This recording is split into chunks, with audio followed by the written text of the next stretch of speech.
गांव का नाम था भाटखेड़ा। घने खेतों और पुराने पीपल के पेड़ों से घिरा, जहां रात होते ही अजीब सन्नाटा छा जाता था। वहां के लोग शाम ढलते ही घरों के दरवाजे बंद कर लेते थे, खासकर सावन के महीने में। कहानी है 2018 की।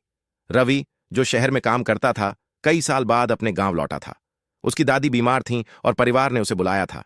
गांव पहुंचते ही उसे सब कुछ वैसा ही लगा, कच्चे रास्ते, मिट्टी की खुशबू। लेकिन एक चीज अलग थी, लोगों के चेहरों पर डर।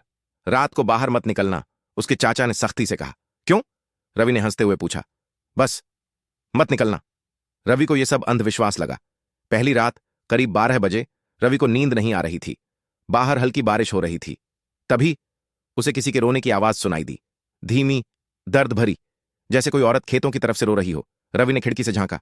अंधेरे में दूर पीपल के पेड़ के नीचे एक सफेद साड़ी पहने औरत बैठी थी। शायद कोई मुसीबत में है, सोचकर रवि टॉर्च लेकर बाहर निकल गया। जैसे जैसे वो पास गया, रोने की आवाज तेज होती गई। कौन है? उसने आवाज लगाई। औरत ने धीरे धीरे सिर उठाया। उसका चेहरा पूरी तरह मिट्टी से सना हुआ था, आंखें खाली, जैसे किसी में जान ही नहीं। मेरा बच्चा कहीं खो गया, उसने कांपती आवाज में कहा। रवि थोड़ा डर गया, लेकिन बोला, कहां खोया? मैं मदद करता हूं। औरत खड़ी हुई और खेतों की तरफ इशारा किया। उधर। रवि उसके पीछे पीछे चलने लगा। कुछ दूर जाने के बाद अचानक उसे एहसास हुआ, उस औरत के पैर उल्टे थे। उसका दिल जोर से धड़कने लगा। ये क्या है? वह पीछे हटने लगा। तभी औरत ने अचानक मुड़कर उसकी तरफ देखा। इस बार उसका चेहरा पूरी तरह बदल चुका था, आंखों से खून बह रहा था और मुंह अस्वाभाविक रूप से बड़ा खुला हुआ। तू मेरा बच्चा ढूंढेगा? उसकी आवाज अब भारी और डरावनी थी।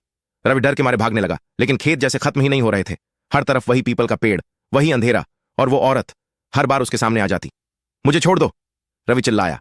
तभी पीछे से किसी ने उसका कंधा पकड़ा। वो उसकी दादी थी। पागल हो गया है क्या? उन्होंने उसे झकझोरते हुए कहा। रवि ने देखा, वो अपने ही घर के आंगन में खड़ा था। सुबह होते ही गांव वालों ने बताया, वो औरत चुड़ैल है। कई साल पहले उसका बच्चा खेतों में खो गया था और वो खुद भी मर गई थी। जो भी उसकी मदद करने जाता है, वो वापस नहीं आता। रवि की आंखों में डर साफ दिख रहा था। उस रात के बाद उसने कभी गांव में अकेले बाहर कदम नहीं रखा।